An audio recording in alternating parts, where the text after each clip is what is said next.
noches, hermanos.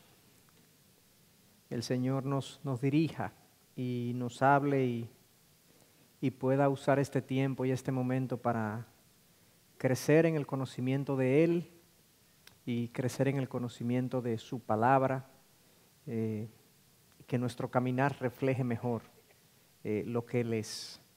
Así que hoy continuamos con nuestro estudio acerca de esta propuesta de andando por el Espíritu, obviamente por el Espíritu Santo.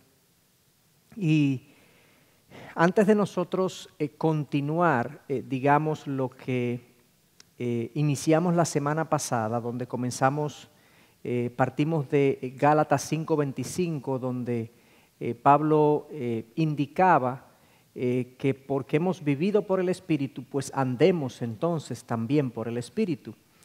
Yo quería, antes de entrar ahí, hacer un paréntesis en la serie y hablar un poco acerca de qué es el Espíritu Santo y qué hace el Espíritu Santo en la vida del creyente. Algunos de ustedes que han hecho el curso de premembresía de la IBI se van a encontrar algunos conceptos comunes, pero para beneficio de todos y que todos estemos en la misma página, es necesario revisar lo que es la doctrina del Espíritu Santo. ¿Qué dice la Biblia acerca del Espíritu Santo? Y básicamente, ¿qué es y qué hace en la vida del creyente? Porque si estamos proponiendo que nosotros debemos andar por el Espíritu, bueno, ¿quién es ese Espíritu? ¿Y qué es lo que se supone que Él hace en nosotros? Sería un error no pasar por ese tema. Así que ese es el objetivo de la noche de hoy y espero que lo podamos completar. A manera de resumen de la semana pasada, recordarán que nosotros, como ya les dije, empezamos viendo el concepto de que Pablo nos exhorta en Gálatas 5:25 a andar por el Espíritu, puesto que nosotros hemos sido nacidos de nuevo por el Espíritu Santo. Y yo les decía que ahí hay una combinación, hay una indicación, hay un indicativo de que nosotros hemos nacido de nuevo por el Espíritu. El Espíritu Santo nos ha traído de nuestro estado de mortandad espiritual, donde no entendíamos las cosas de Dios, no nos acercábamos a Dios de manera voluntaria. Nuestro deseo no era agradar a Dios ni buscar de Dios, pero más bien el Espíritu nos alcanzó, nos dio nueva vida, abrió nuestros ojos, nos acercó a Dios y por tanto ahora tenemos vida espiritual en nosotros y entonces somos capaces de vivir para Dios. De ahí que si vivimos por el Espíritu, Pablo dice, Gálatas 5:25, andemos pues por el Espíritu. Tenemos la capacidad espiritual que no teníamos antes de tener una vida inclinada a las cosas de Dios. Yo les decía y les comentaba cómo todos aquellos que hemos nacido de nuevo, Dios ha puesto en nuestra esencia una inclinación ahora hacia Él. Antes nuestra inclinación básica era hacia nosotros mismos, hacia nuestro propio mundo, nuestro propio placer, nuestras propias inclinaciones, nuestros propios deseos.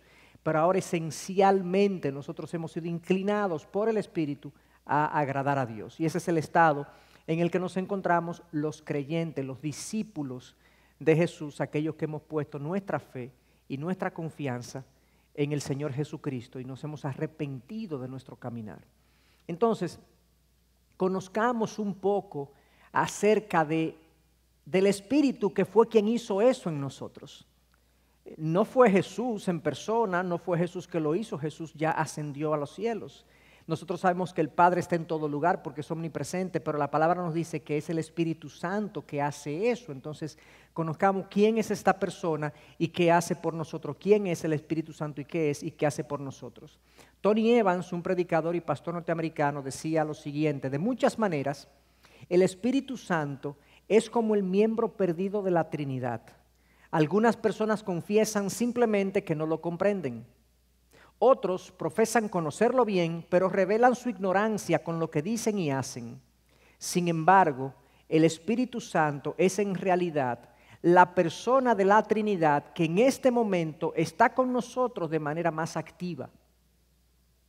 Así como nosotros vemos en el relato bíblico, más o menos podemos ver lo siguiente. En el Viejo Testamento el Padre se reveló de manera frecuente. En el Nuevo Testamento vemos a Cristo, sobre todo en los Evangelios, y luego a partir del libro de los Hechos vemos entonces la obra del Espíritu Santo. De hecho, algunos entienden que el libro de los Hechos debió ser titulado Las obras del Espíritu Santo y no los Hechos de los Apóstoles. Porque en realidad todo lo que los apóstoles comienzan a hacer y lo que los apóstoles comienzan a lograr es fruto del accionar del Espíritu Santo. Comenzando en Hechos 1, cuando descienden, dice la Escritura, el Espíritu Santo, y todos comienzan a hablar en lenguas y la gente comienza a convertirse. En Hechos 2, Pedro predica y se convierte en 3,000 almas. ¿Quién hace eso? Es el Espíritu Santo. Y así continuamos viendo a lo largo de los Hechos cómo el Espíritu Santo fue haciendo una obra increíble en la iglesia primitiva. Y efectivamente podemos ver que es el miembro de la Trinidad que está más activo con nosotros y en este momento. Comencemos viendo que el Espíritu Santo fue prometido. Esto no es algo nuevo, esto no es algo que les sorprendió a los apóstoles cuando ellos lo vieron llegar en Hechos 1, sino que ya desde el Viejo Testamento, desde el Antiguo Testamento, Ezequiel, en el capítulo 36, versículo 25, dice lo siguiente el profeta, o Dios hablando a través del profeta: entonces os rociaré con agua limpia y quedaréis limpios. De todas vuestras inmundicias y de todos vuestros ídolos os limpiaré. Además, os daré un corazón nuevo y pondré un espíritu nuevo dentro de vosotros. Quitaré de vuestra carne el corazón de piedra y os daré un corazón de carne. Pondré dentro de vosotros mi espíritu y haré que andéis en mis estatutos y que cumpláis cuidadosamente mis ordenanzas. Habitaréis en la tierra que di a vuestros padres y seréis mi pueblo y yo seré vuestro Dios. Esto habla de la promesa del Espíritu Santo que Dios le hace a Israel, y los términos que usa son términos muy enfáticos acerca de lo que representa y significa e implica el Espíritu Santo dentro de las personas. Fíjense cómo Dios dice, primero que los limpiará, obviamente por medio del arrepentimiento y el perdón de pecados que en Cristo podemos lograr. Eso es la limpieza del cual este pasaje habla. Pero luego en el versículo 26 dice: os daré un corazón nuevo. ¿Cómo creen ustedes que se logra eso? Esa es la inclinación esencial que hablábamos hace un momentito. Es que ahora nosotros tenemos nuevas emociones, nuevos afectos, queremos nuevas cosas, pensamos diferente. Ese es el nuevo corazón. Y pondré un espíritu nuevo dentro de vosotros. Quitaré de vuestra carne el corazón de piedra y os daré un corazón de carne. Y luego dice: pondré dentro de vosotros mi espíritu, específicamente. Y fíjense, y haré que andéis en mis estatutos. Eso nos va a capacitar para andar en los estatutos de Dios. Dios, en su gracia y en su misericordia, nos capacita para hacer lo que Él nos pide. Nos da el poder para vivir de la manera que Él quiere que vivamos. Y en su gracia Él hace eso. Y fíjense cómo entonces la presencia del Espíritu hace que nosotros podamos vivir de esa manera. Luego Jeremías, otro profeta, en el capítulo 31, dice algo muy parecido. He aquí vienen días, declara el Señor, en que haré con la casa de Israel y con la casa de Judá un nuevo pacto. Pondré mi ley dentro de ellos y sobre sus corazones la escribiré. Y yo seré su Dios y ellos serán mi pueblo. Esta es una forma de decir que la ley de Dios, o sea, que Dios va a hacer que nuestros corazones cambien al punto que es como escribir su ley en nuestros corazones. O sea, vamos a querer cumplir su ley y vamos a tener la capacidad para cumplirla hasta cierto punto, porque Dios ha puesto ese deseo interno en nosotros. Antes eso no era posible. Antes el ser humano era incapaz de tener esa inclinación natural dentro de sí. Y por eso la ley los condenaba, porque no era posible tener esa inclinación, pero ahora sí es posible gracias a la presencia del Espíritu Santo. Entonces, estas son algunas de las promesas, simplemente puse dos, pero hay múltiples promesas que hablan de la venida del Espíritu Santo a los creyentes, al pueblo de Dios, como una forma de Dios darle la capacidad a ellos para vivir para Él. Y finalmente vino. En Hechos 2, nosotros leemos lo siguiente. Pasa algo increíble, la gente comienza a hablar en lenguas extranjeras, y en ese momento habían muchos que estaban ahí, que eran extranjeros, y estaban escuchando a los apóstoles hablar en lenguas. Y Pedro se pone de pie. Bueno, dicho sea de paso, mucha de esa gente que estaba ahí dice, están como locos esta gente, como borrachos que están, porque están hablando en lenguas, en otras lenguas, aunque ellos los entendían, eran lenguas humanas. Y Pedro les aclara, porque estos no están borrachos como vosotros suponéis, pues apenas es la hora tercera del día, o sea, ni los borrachones beben esta hora, es lo que Pedro le está diciendo, sino que esto es lo que fue dicho por medio del profeta Joel, y sucederá en los últimos días que derramaré de mi espíritu sobre toda carne. Y luego continúa, y profetizarán, y los jóvenes profetizarán y verán visiones, y habla de las cosas extraordinarias que el Espíritu iba a hacer posible. Pero obviamente en Hechos 2 entonces se cumple la profecía, o las profecías, tanto de Ezequiel como de Jeremías que leímos hace un momentito. Entonces ya aquí estamos viendo algo diferente a la forma como Dios se relacionaba con su pueblo en el Viejo Testamento. Ahora hay algo muy, muy diferente, porque hay una persona ahora que es el Espíritu Santo que está presente en la vida de los creyentes. Y fíjense cómo Jesús lo dice en Juan 14, hablando del Espíritu Santo. Todavía no ha ocurrido Pentecostés, pero Jesús dice lo siguiente: y yo rogaré al Padre, y Él os dará otro consolador, para que esté con vosotros para siempre. Es decir, el Espíritu de verdad, a quien el mundo no puede conocer, a quien el mundo no puede recibir, porque ni le ve ni le conoce, pero vosotros sí le conocéis, porque mora con vosotros y estará en vosotros. Fíjense la diferencia que yo subrayé al final. Jesús hace la aclaración, mora con vosotros y estará en vosotros. O sea, hasta ese momento, hasta Pentecostés, el Espíritu estaba presente en la actividad de Dios y venía sobre ciertos individuos y estaba presente con algunas personas, con algunos grupos. Pero Jesús aclara, eso era antes, Él moraba con ustedes y hacía ciertas cosas aquí y allí, pero ahora estará en vosotros.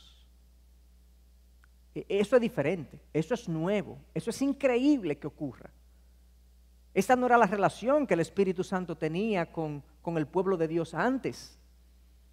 Ahora hay una relación distinta, más profunda, más íntima, más cercana, más presente, más constante. Fíjense cómo dice arriba en el 16, otro consolador para que esté con vosotros para siempre.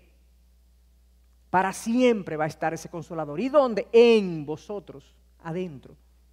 Como decimos los dominicanos, adentro. Exactamente. El Salmo 51, el salmista le dice al Señor, no quites de mí tu Santo Espíritu.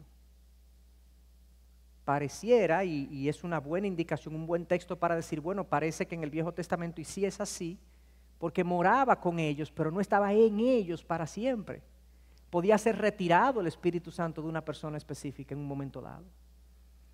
Y Jesús entonces habla en estos términos del Espíritu Santo. Entonces, ya ahí vemos que fue prometido, se cumple en Pentecostés, y Jesús habla en términos de que ahora este Espíritu estará en vosotros para siempre. Esto es algo distinto, que nos debe llenar de gozo, nos debe llenar de asombro que Dios haga esto. Ahora, ¿qué es el Espíritu Santo? Y ahí voy a entrar en cuál es la naturaleza del Espíritu Santo. Y este mismo pasaje nos sirve para hablar un poco de eso. Yo primero quería hacerles notar que era una promesa del Padre hecha a sus hijos como una forma de ayudarnos a vivir de la manera que Él quiere que nosotros vivamos. Ahora, este Espíritu, entonces, ¿qué es? Juan 14, Jesús hablando una vez más, y voy a hacer otros énfasis aquí. Jesús dice, yo rogaré al Padre y Él os dará, fíjense esa expresión, otro consolador, para que esté con vosotros para siempre. Es decir, el Espíritu de verdad, a quien el mundo no puede recibir, porque ni le ve ni le conoce, pero vosotros sí le conocéis, porque mora con vosotros y estará en vosotros. Esas dos palabras vamos a analizarlas un poco y a profundizar un poco, esas dos expresiones, porque tienen implicación. Y en primer lugar, tiene implicación esta expresión de a quien el mundo no puede recibir. Fíjense que Jesús usa una palabra que hace alusión a que es una persona. Si el Espíritu Santo fuera una fuerza, una energía, una capacidad, Jesús no se refiriera con ese adverbio personal de quién, sino que dijera que el Espíritu Santo que los capacitará, lo que los entrenará, lo que les dará poder. Nos dice quién el mundo no puede conocer. O sea, para Jesús el Espíritu Santo es alguien, no es algo, alguien. Y eso nos distancia de grupos que no creen en el Espíritu Santo como una persona. Por ejemplo, los testigos de Jehová no creen que el Espíritu Santo es una persona, sino que es la fuerza activa de Dios, es la manifestación del poder de Dios. Y nosotros sabemos que el poder de Dios, que el Espíritu Santo es poderoso también, es poderoso y hace lo que Dios quiere que haga.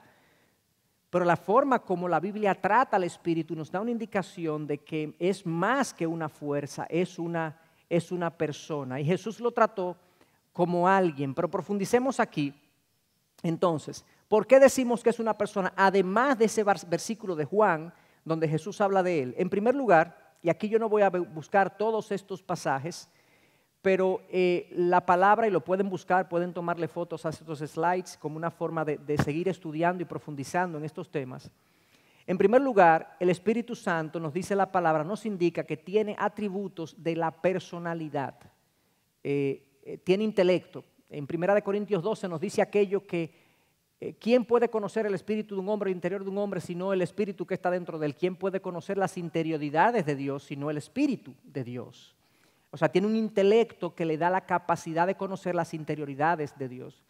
En segundo lugar, nos dice Efesios 4:30, no entristezcáis al Espíritu Santo, lo cual nos indica que tiene la capacidad de sentir emociones. Si se entristece, también se goza. Un árbol no se entristece ni se goza, aunque hay gente que dicen que si le cantan a los árboles como que se reverdecen. No sé si eso es una sonrisa, pero yo no creo que sientan emociones. Aquí se nos habla de la capacidad del Espíritu, al menos en dos pasajes, Efesios 4:30 y Romanos 15:30, de que el Espíritu siente cosas.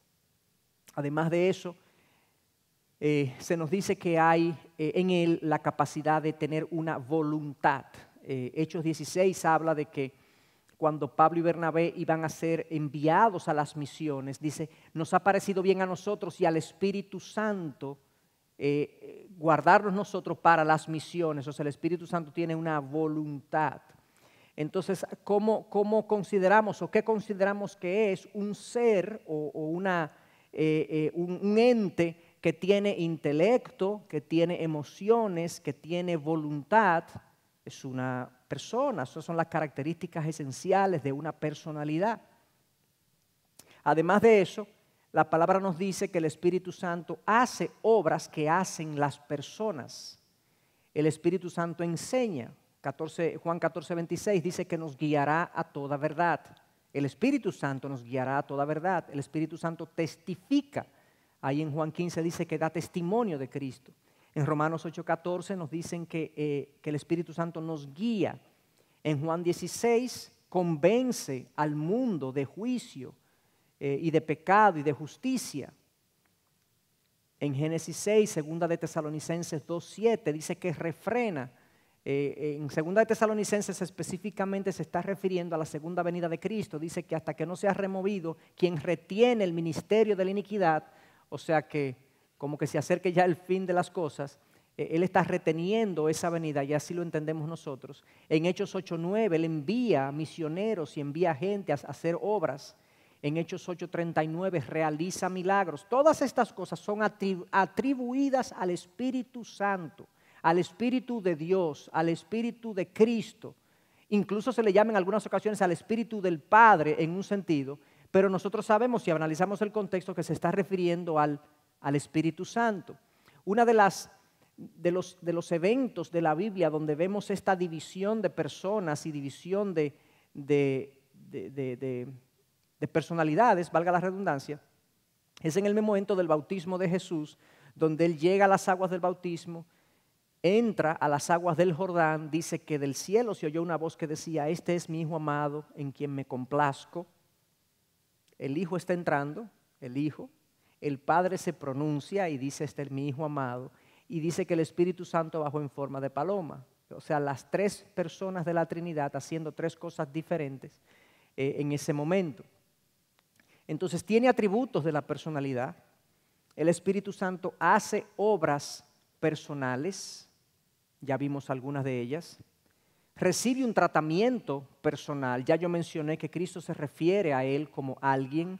Al Espíritu Santo se le obedece, se le debe obedecer, se le miente. Recuerden el caso de la pareja en Hechos 5, que dice Pedro que le mintieron al Espíritu Santo. Le mintieron al Espíritu Santo.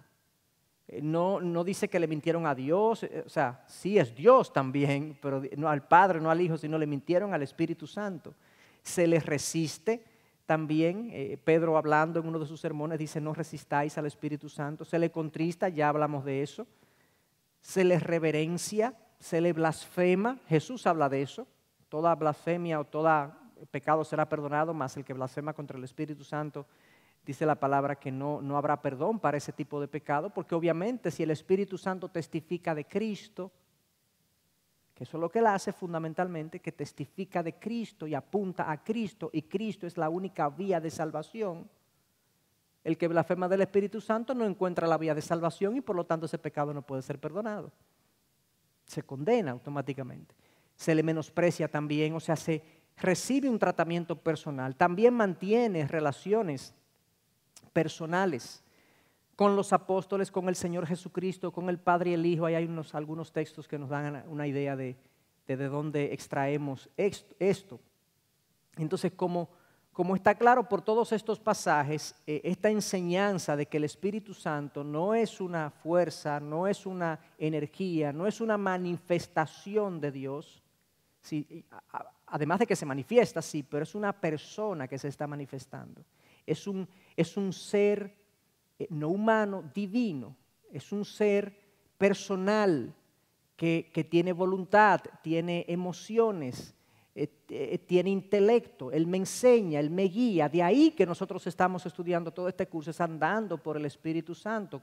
Esto no se trata de estar en una especie de cámara magnética donde yo siento unos calambres cuando el Espíritu Santo quiere que yo vaya en una dirección u otra.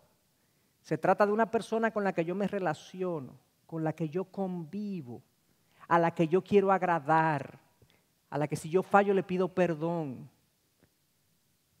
Es diferente cuando yo lo que busco del Espíritu es su habilitación y su poder y la experiencia de sentirme de cierta manera, a cuando yo busco una relación, una comunión con el que quiero cultivar y quiero crecer en el camino que me indique el Espíritu Santo. Por eso es importante entender esta enseñanza. Entonces, como mencionaba, no solamente es una persona, sino que es una persona divina. Juan 14:6, otra vez haciendo alusión al texto de Jesús cuando se refirió al Espíritu Santo, dice: yo rogaré al Padre y Él os dará otro consolador para que esté con vosotros para siempre. Pero si le conocéis, porque mora con vosotros y estará en vosotros, no os dejaré huérfanos, vendré a vosotros. Esta expresión de otro consolador es importante cuando uno la ve en el lenguaje original. Aquí está la expresión que usa Jesús de cómo Jesús describe al Espíritu Santo, y la expresión que él usa es alos, que es otro, paracletos, que es consolador. Así se traduce consolador. A diferencia de hétero, que es otra palabra para otro, alos significa otro de la misma clase o categoría. Voy a explicar eso. En el griego existen dos palabras para la palabra otro. ¿Ok? La primera palabra es, vamos a llamarla hetero, de donde viene la palabra heterosexual, heterogéneo. O sea, es otra cosa, pero diferente. ¿Ok? Es otro, hetero es otro, pero diferente. Imagínense que vamos a hacer un ejercicio, imaginándonos que podemos hacer un uso un poco flexible del lenguaje. Yo vengo con un perro aquí y yo soy un ser vivo, ¿correcto? Yo soy un ser vivo, un ser humano. Este es un ser vivo también. Pero no es alos conmigo, es hetero, porque no es igual a mí. Ok, eso es un perro, pero es un ser vivo. ¿Estamos de acuerdo? Entonces, por eso se usaba en el griego, se usan dos palabras cuando yo quiero decir, bueno, ese es otro, hetero, de otro tipo. Pero sucede que la palabra alos, si yo vengo con otra persona al lado, yo voy entrando con un ser humano a este salón, ahí vienen un ser humano y hetero, ser, un ser igual, similar a este que está entrando, perdón, alos. Alos, ser, otro ser igual, ser vivo igual y ser humano igual que ese que está entrando. Lo que Jesús está diciendo es, yo le voy a enviar a los consolador, un consolador como yo, de mi mismo tipo, de la misma clase que yo soy, de la misma categoría mía, al punto que Jesús le dijo en un momento dado a los discípulos, a ustedes les conviene que yo me vaya para que yo les envíe el Espíritu Santo. Así de extraordinaria veía Jesús el ministerio del Espíritu, que le llega a decir a sus discípulos, a ustedes les conviene que yo me vaya, porque la realidad es que Cristo estaba con ellos, pero no en ellos. El Espíritu Santo sí está en nosotros y nos habilita de otra manera. Entonces, esa expresión a los paracletos lo que le está diciendo es, les voy a enviar un consolador de mi misma categoría, quien estará con vosotros. No solamente con vosotros, sino en vosotros también.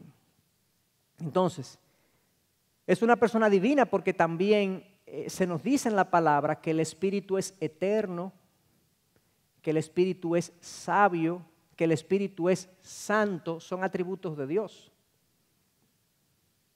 Por las obras que hace, lo vemos en el inicio de la revelación de Dios, en el mismo Génesis, diciendo que el Espíritu de Dios se movía sobre las aguas, denotando, indicándonos su participación en la creación de todas las cosas, cuando solamente Dios y la persona de Dios, Trino, estaba presente en esto. O sea que por múltiples, denme un segundo, que estaba buscando el Salmo 104 que quería leerles. El Salmo 104, versículo 30. Envías tu espíritu, son creados y renuevas la faz de la tierra, hablando de la capacidad creadora del Espíritu Santo. Sea para siempre la gloria del Señor, alégrense el Señor en sus obras, o sea, alégrese el Señor en sus obras, hablando de la capacidad creadora del Espíritu Santo. Entonces, tanto por como Jesús lo describe, es un consolador igual a Él, tanto por los atributos que posee. Y todo esto son una porción pequeña de los versículos que podemos traer para ver estas cosas del Espíritu. Y por las obras que hace, el Espíritu es una persona que nos acompaña y es divina, es Dios en nosotros. Jesús era Dios con nosotros. Jesús era Emmanuel. ¿Recuerdan la expresión Emmanuel?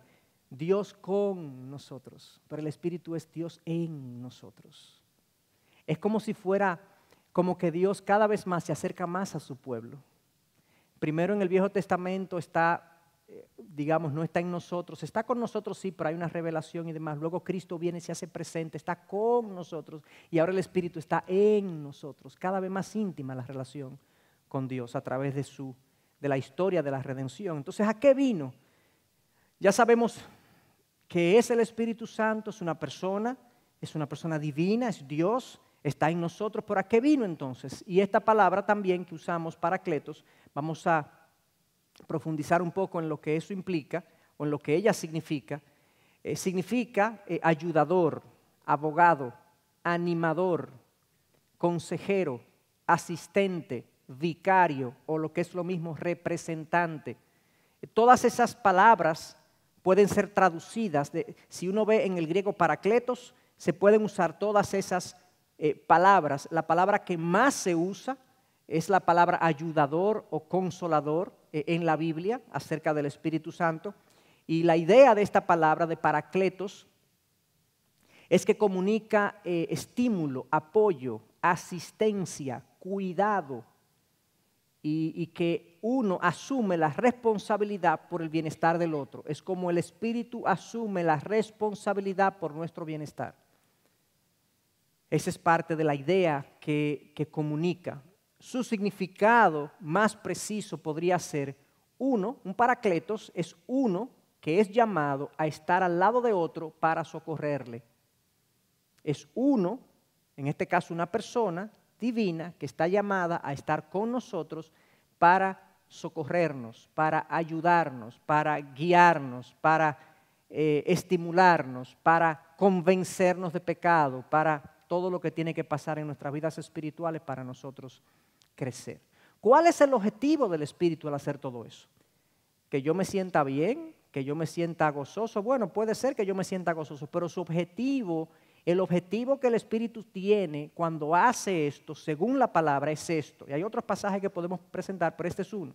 Juan 14, 16. Pero cuando Él, el Espíritu de verdad, venga, os guiará a toda la verdad, porque no hablará de su propia cuenta, sino que hablará todo lo que oiga y os hará saber lo que habrá de venir. Él me glorificará, porque tomará de lo mío y os lo hará saber.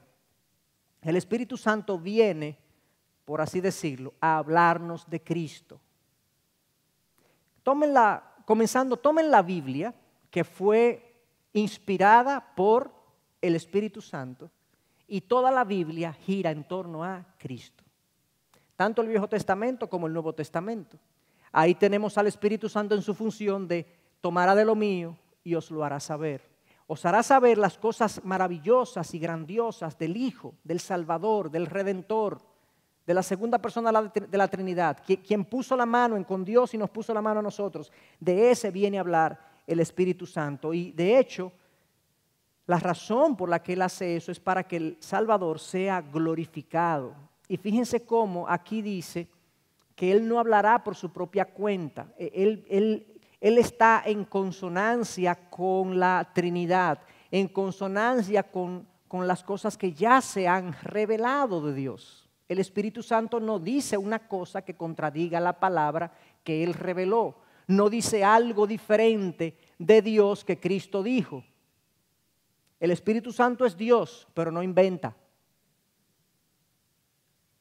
Y no revela nada que no sea en íntima consistencia, en cercana consistencia con lo que ya conocemos de Dios vía su palabra. Y eso es importante, porque a veces pensamos que una íntima comunión con el Espíritu Santo, mucha gente piensa de esa manera, no voy a decir pensamos, porque en este momento de mi vida yo no lo pienso así, implica que esa íntima comunión, lo que va a traducirse, lo que va a implicar para mi vida, es que yo voy a conocer cosas de Dios que nadie conoce. Que Él me va a decir cosas que nadie las sabe.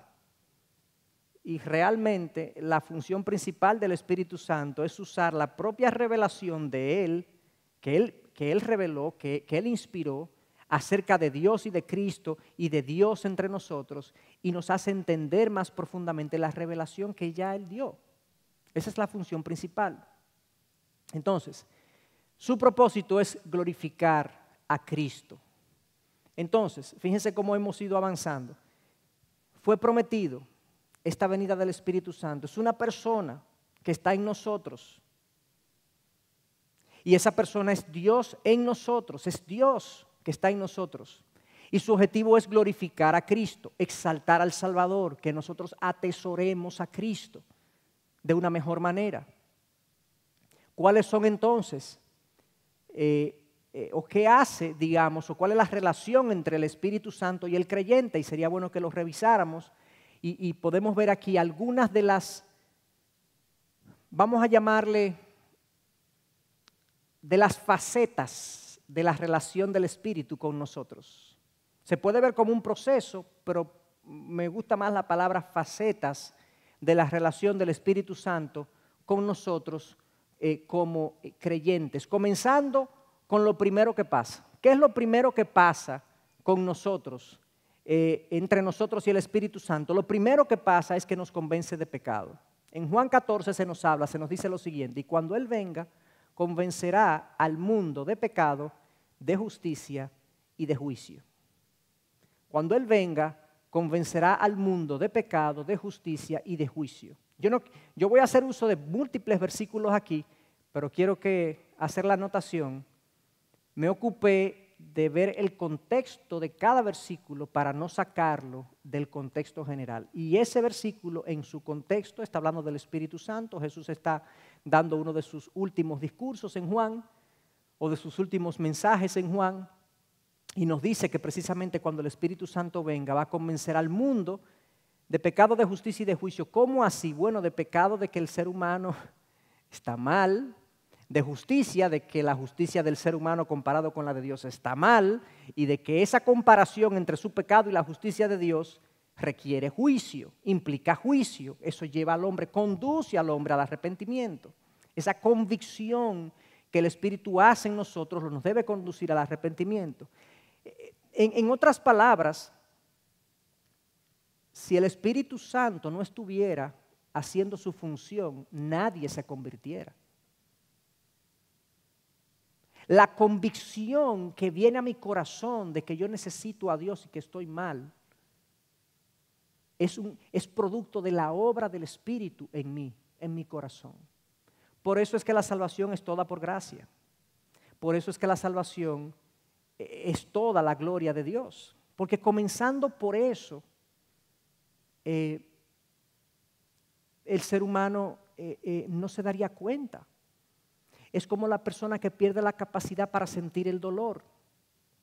Yo he leído que hay personas con ciertas enfermedades. Hay una enfermedad en particular que pierden la capacidad nerviosa de sentir dolor. A veces los diabéticos le pasa con algunos miembros de sus cuerpos. Pero sucede que la persona se puede estar quemando en los pies, pisó un carbón, pisó algo que lo está quemando, está destruyendo su piel y él no siente, él no se da cuenta. Es como eso que ocurre en el ser humano que no tiene convicción de pecado. El ser humano, a la luz de la santidad de Dios, está podrido. Nuestros deseos son para agradarnos a nosotros mismos. Nosotros somos esencialmente egoístas y egocéntricos. Buscamos nuestro bien y los destellos de bondad que hay en nosotros, muchos de esos destellos son para nosotros sentirnos bien con nosotros mismos, para alivianar nuestras conciencias, pero son actos egoístas. Recientemente yo leí, no sé si ustedes han estado al tanto de la boda del pueblo. Entonces, la boda del pueblo, para los que no lo saben, es una parejita de un venezolano con una jovencita dominicana, una vendedora ambulante. Ellos se conocieron. Ella trabaja en helados Bon, no es vendedora ambulante. Ah, perdón, gracias por la aclaración. Ella trabaja en una heladería y sucede que estos dos muchachos se enamoraron y yo no sé cómo su relación recibió atención nacional. Entonces se hicieron fue como tan bonito. Él le escribió un poema, se le declaró en la calle, algo así. Y entonces hubo un grupo de artistas y gente de la farándula como que los adoptó y entonces como que le celebró la boda, le pagó el quinito, ¿cómo el quinito? No, el otro, el torito cantó en la boda. Fue todo un escándalo. La cuestión es que yo leo ayer o antes de ayer que hay dos conductores que están peleados porque a uno de ellos no se les reconoció lo que él había hecho. Entonces él está molesto porque el novio, el venezolano o la muchacha no reconoció el rol protagónico que él había tenido en toda la preparación de la boda. Digo yo, pero ven acá, ¿tú lo hiciste por bondad o para fama personal? Entonces ahí salió a relucir, ahí salió la pus. El ser humano, eso somos. Y tú le preguntas, y también, no, porque lo correcto es que me reconozcan. Él está bien, él no se da cuenta.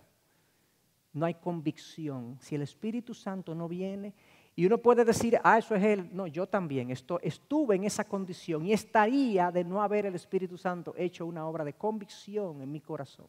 Así estaría yo. Nos convence de pecado. Eso es lo primero que ocurre. Inmediatamente, cuando nos convence de pecado, eso ocurre ocurre cuando escuchamos de una u otra manera el Evangelio. La fe viene por el oír y el oír la palabra de Cristo. Y sucede que ahora viene la regeneración. Eso es simultáneo. La convicción viene y viene el nuevo nacimiento. Él nos salvó, dice Tito 3:5, no por obra de justicia que nosotros hubiéramos hecho, sino conforme a su misericordia, por medio del lavamiento de la regeneración y la renovación por el Espíritu Santo. En algún momento, entre la convicción que siento de pecado y el evangelio que escucho, o el evangelio que escucho me convence de pecado, en algún momento se produce que yo despierto que el evangelio es mi salvavidas. Y el Espíritu Santo me regenera. Aquello de que me dan un nuevo corazón, que quitan el corazón de piedra y ponen uno de carne, que escriben los estatutos de Dios en mi corazón. Eso es lo que ocurre con la regeneración. Y como yo decía la semana pasada, ahora un individuo que tenía una inclinación así, ahora sale así, inclinado en otra dirección. Y uno dice, ¿qué pasó? Bueno, no fue pequeño lo que pasó. Le cambiaron el corazón. Le escribieron, le tallaron el corazón con la ley de Dios. Y ahora él quiere agradar a Dios. Qué cosa, ¿eh? Impresionante. Ese es el mayor milagro que puede ocurrir. Eso es más extraordinario a que Dios sane de un cáncer, a que Dios sane de un SIDA. Porque el SIDA enferma pero no mata, por lo menos mucha gente no la mata inmediatamente, pero el pecado mata, espiritualmente mata. Por lo tanto, cada conversión es equivalente a una resurrección. Es como si un muerto se levantara de entre los muertos. Eso es lo que pasa en cada conversión, con cada regeneración. Eso fue lo que hicieron contigo. Dios te resucitó. No corporalmente todavía, pero nos dice la palabra que eventualmente Dios nos dará nuevos cuerpos. En 1 Corintios 15, al final. Nos convence de pecado, nos regenera. Y luego entonces, increíblemente, ahora viene y nos habita. Todo esto pasa simultáneamente, pero queremos dividirlo en facetas para saber todo lo que implica la obra del Espíritu Santo en nosotros. Ahora nos habita. Y Pablo le pregunta a los corintios, confrontándolos acerca de su sensualidad, le dice, ¿o no sabéis que vuestro cuerpo es templo del Espíritu Santo? Que está en vosotros. Oigan, que está en vosotros, el cual tenéis de Dios y que no sois vuestros. Ustedes no se pertenecen. El cuerpo de ustedes no es de ustedes. Entonces ustedes no pueden hacer con su cuerpo lo que ustedes quieran, porque ustedes lo compraron con precio. Ustedes no se pertenecen. Fueron comprados por Dios y ahora deben vivir para Él en novedad de vida. Los corintios, aquí hay algo interesante que quiero mencionar rápidamente, y es que es posible que un cristiano en un momento dado, a pesar de que está habitado por el Espíritu Santo, viva en un estado como que no se corresponde con su estado espiritual. De lo contrario, Pablo no los confrontaría. Ustedes no saben que ustedes son templo del Espíritu Santo. ¿Qué es lo que ustedes están haciendo? O sea que hay una cuota de responsabilidad en el creyente de vivir a la altura de su estado espiritual, de comportarse como templo, de actuar como templo. Yo tengo el deseo esencialmente, pero sé que todavía la carne está presente y me inclina en otra dirección. Vamos a ver eso más adelante, pero Pero este pasaje nos habla de eso. Entonces, el Espíritu nos convence de pecado, nos da una nueva vida y ahora viene a habitarnos. Increíble, Dios en nosotros. Impresionante. Y aquí estamos nosotros. Nadie se da cuenta, pero la plenitud de Dios habita en nosotros. El Espíritu Santo no es un pedacito de espíritu que tenemos. Tenemos al Espíritu Santo en un sentido completo en nosotros. Y uno puede decir, bueno, ¿y cómo es eso? Y la mejor ilustración que yo he encontrado para explicar eso es, imagínese el cuerpo humano o el cuerpo de cualquier ser vivo, pero hablemos de una célula humana. Una célula humana, usted toma un poquito de tejido de la piel o de tejido de cualquier parte del cuerpo humano, tejido, y toma una célula y de ahí usted puede clonar a un ser vivo, porque toda la información completa de ti, físicamente y mentalmente, biológicamente, está contenida en la célula completa. O sea, tú estás en cada una de tus células completo. ¿Tú sabes lo que es eso? Tú estás completo, toda tu información genética está en cada una de tus células. Si hay un médico aquí que me desmienta, que me lo diga, porque no quiero estar diciendo un disparate, pero eso fue lo que yo leí. ¿Hay médicos aquí? ¿Hay algún médico? ¿No hay un médico? Bueno, no hay un médico. O sea que que sí. ¿Es cierto eso? Perfecto, me confirman aquí un médico. Gracias, don Ramón.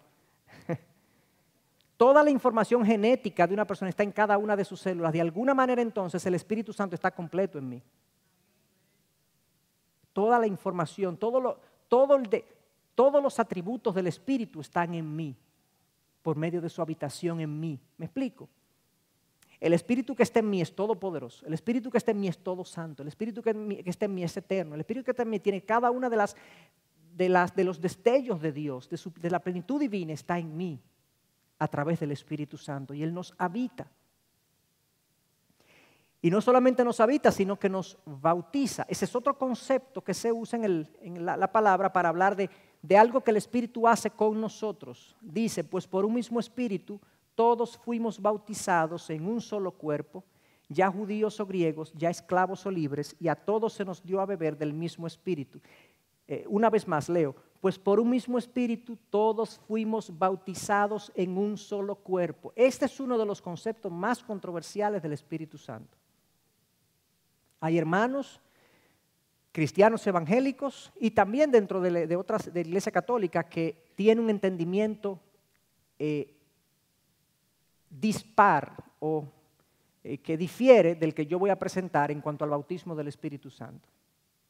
Nosotros entendemos que el bautismo del Espíritu Santo es algo que el Espíritu Santo hace en nosotros en el momento de mi conversión, por medio del cual ahora yo antes era parte del mundo y ahora soy parte del cuerpo de Cristo. Ese tránsito de ser parte del mundo a ser parte del cuerpo de Cristo es la acción de bautizarme el Espíritu Santo. ¿Me explico? Miren cómo dice, todos fuimos bautizados en un solo cuerpo. Ya judíos o griegos, ya esclavos o libres, a todos se nos dio a beber el mismo Espíritu. Ahora somos parte de un cuerpo, espiritualmente hablando. Alguien le dice, hay personas que le dicen el cuerpo místico de Cristo, porque toda la iglesia es el cuerpo de Cristo. Yo soy parte de ese cuerpo, yo no sé cómo Dios lo ve de allá arriba, yo no sé cómo pero Dios me ve como conectado a su cuerpo. Y esa acción de conectarme a su cuerpo y de ponerme a ser parte de su cuerpo es lo que se llama el bautismo del Espíritu Santo. Diferente a lo que creen algunos hermanos, que el bautismo del Espíritu Santo es algo que ocurre en ti, es una experiencia post-conversión. Como le llaman, una segunda obra de gracia. Yo me convertí, eso es gracia. Y luego yo tengo que orar, ayunar y tengo que hacer ciertas disciplinas para que el Espíritu Santo venga. Y hay algunas iglesias que entienden que la manifestación del Espíritu Santo es hablar en lenguas. Otros entienden que es otro tipo de experiencia, tú te puedes caer. Depende del grupo y depende de la iglesia a la cual nos estemos refiriendo. Pero bíblicamente nosotros no vemos apoyo bíblico para pensar que el bautismo del Espíritu Santo ocurre después de la conversión y que implica algo especial. No quiere decir que Dios no haga algo especial en nosotros, lo puede hacer cuantas veces Él quiera. Hay gente que se ha caído en la Biblia ante la presencia de Dios. Le pasó a Daniel, le pasó a Juan en el Apocalipsis, vio al Cristo crucificado y cayó como muerto en el suelo. Eso puede pasar, pero eso no es el bautismo del Espíritu Santo. Entonces, aclarando esto, simplemente quiero dejar algunos hechos con respecto a este punto que es controversial.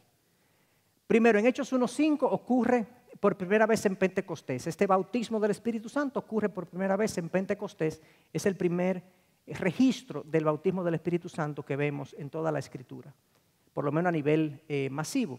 Primera de Corintios 12:13 dice que es para todos los creyentes. Todos, dice Pablo claramente, todos fuimos bautizados por el Espíritu en un solo cuerpo. Todos, es para todos los creyentes sin excepción. No hay creyentes bautizados en el Espíritu y creyentes no bautizados en el Espíritu. Todos somos bautizados en el Espíritu Santo.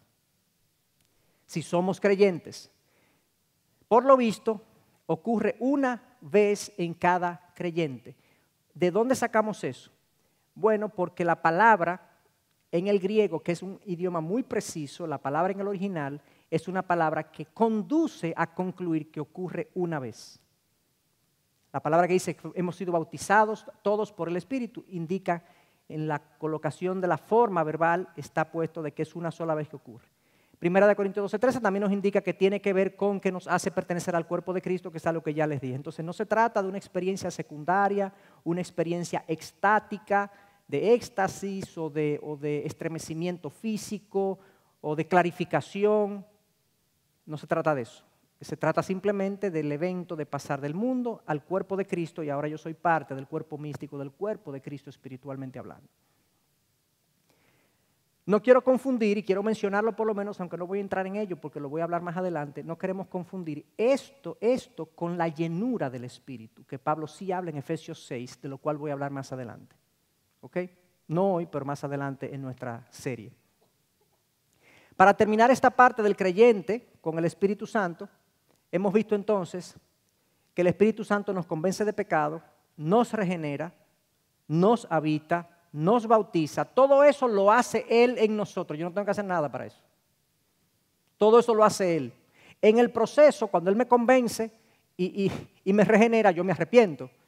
Pero es como algo secundario. Es el resultado natural de todo lo que Él ha hecho en mí. ¿Me explico? Entonces nos habita, nos bautiza. Y seguimos entonces, luego nos sella, dice Efesios 4:30 y también el 1:13, y no entristezcáis al Espíritu Santo de Dios, por el cual fuisteis sellados para el día de la redención. Y el concepto del sello es hermoso, porque lo que nos está diciendo, y de hecho en el original la palabra sello, sellados, es hechizo, no de cuestiones espiritistas, sino el hechizo es lo que se le coloca a las reses cuando se van a marcar por su dueño, que es una letra, y se calienta, se pone al rojo vivo y tss. Entonces la res, eso no se le borra jamás. Y esa es la hermosura de esa palabra. Dios nos ha marcado de manera indeleble. Somos suyos. Literalmente, esta palabra indica pertenencia, indica que pertenecemos a Dios. Dios ha puesto su marca indeleble sobre nosotros. Y eso es glorioso. Nos sella entonces para el día de la redención. Yo no sé si va a tener alguna función, lo sellado aquí, pero dice que esa es para allá que vamos. Nosotros estamos sellados hasta el día de la redención. Yo puedo divariar, pero hasta el día de la redención, mi sello se va a ver, porque es el sello del Espíritu Santo. Y también se nos dice que nos da dones.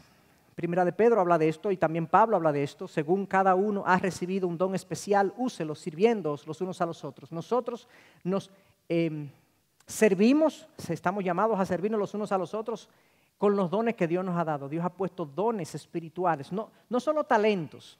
Todo viene de Dios, los talentos y los dones. Hay gente no cristiana que tiene talentos dados por Dios, porque Dios es el dador de todo, ¿cierto? Pero el don espiritual es algo diferente, es algo que Dios nos da para servir a su pueblo fundamentalmente y para su obra.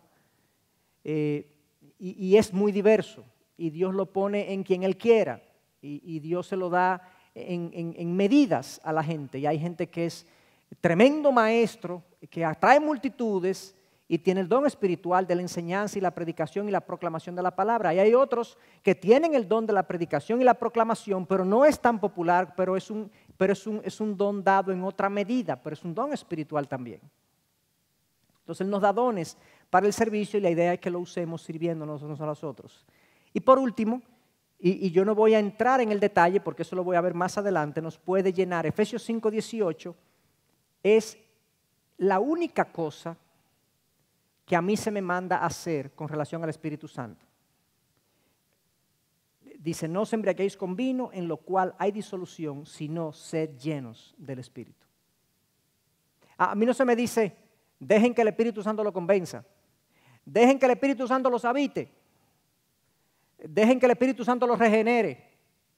No, eso es lo que Él hace, eso Él lo hace en nosotros. Ahora esto, yo sí puedo dejarme llenar o no del Espíritu Santo. Un creyente puede vivir una vida cristiana no llena del Espíritu. Y la palabra llenar confunde un poco porque pensamos como que es que tenemos más espíritu o menos espíritu. Y esa no es la implicación de la palabra aquí. La palabra en el original es pleroo, que es el empuje del viento en una vela. Pleró es lo que hacía, pleró la vela, el viento pleró la vela, llenó la vela y llevó el barco en una dirección. La llenura del Espíritu es déjense guiar completamente por el Espíritu. No es que Él pone más Espíritu, no. El Espíritu que está en ustedes, en la cantidad que está en ustedes, quiere más control de tu vida. Déjalo conducir. Eso es lo que la palabra implica. Cuando dice, sé llenos del Espíritu, dejen que Él los llene, que Él los sople y los lleve en la dirección que Él quiere. Y como les decía, vamos a entrar más adelante en ese concepto, porque eso tiene mucho que ver con andar en el Espíritu. Y nos vamos a extender un poco más adelante. Por último, resumiendo, el ministerio del Espíritu Santo es el cumplimiento de la extraordinaria promesa de Dios de que Él haría posible que seres humanos rebeldes reconocieran su condición y los traería a la vida. Les daría su presencia misma y les daría deseo de obedecerle. El Espíritu Santo en el creyente es la garantía inviolable de Dios que hace posible, por gracia, su cambio completo, produciendo nuevas criaturas con nuevos deseos, propósito y destino. A Él la gloria. Amén y amén. Esa última parte, hago énfasis, Él nos ha hecho nuevas criaturas, con nuevos deseos, con un nuevo propósito y con un nuevo destino. ¿Para dónde que vamos, hermanos? Para la presencia de Dios. Todo eso es posible por el Espíritu Santo. Y por lo tanto, por todo lo que hemos visto, tiene todo el sentido. Entonces que Pablo, dadas todas estas realidades espirituales, Pablo le diga a los Gálatas, si vivimos por el Espíritu, andemos por el Espíritu. Me gustó una traducción que leí que decía, si hemos venido a vivir por el Espíritu, marchemos según sus órdenes. Y eso es lo que implica. Marchemos según las instrucciones del Espíritu en nuestra vida, que es Dios en nosotros. Así que oremos y pidámosle como una oración que leí preparando esta clase, una oración de, algunos conocen quizás este autor, John Stott, John Stott oraba todos los días la siguiente oración. Fue un pastor anglicano, murió hace unos años. Dicen algunos que los que lo conocieron era la persona que ellos habían conocido más semejante a Cristo. Y parece ser, yo no lo conocí, pero parece ser un hombre muy, muy entregado al Espíritu y muy entregado al Señor. Y decía: Padre Celestial, todos los días oraba esto: oro para que en este día pueda vivir en tu presencia y complacerte más y más. Señor Jesús, oro para que este día pueda tomar mi cruz y seguirte. Espíritu Santo, ruego que en este día me llenes de mí mismo, me llenes de ti mismo y hagas que tu fruto madure en mi vida. Amor, alegría, paz, paciencia, bondad, fidelidad, amabilidad y autocontrol. Fíjense que él le ora al Padre, al Hijo y al Espíritu Santo. Y al Espíritu Santo le pide: lléname de ti y haz que tu fruto madure en mi vida. Y que esa sea nuestra oración en nuestro caminar espiritual. Que nosotros querramos crecer y querramos ser llenos del Espíritu y ser guiados por Él en cada uno de los pasos que damos.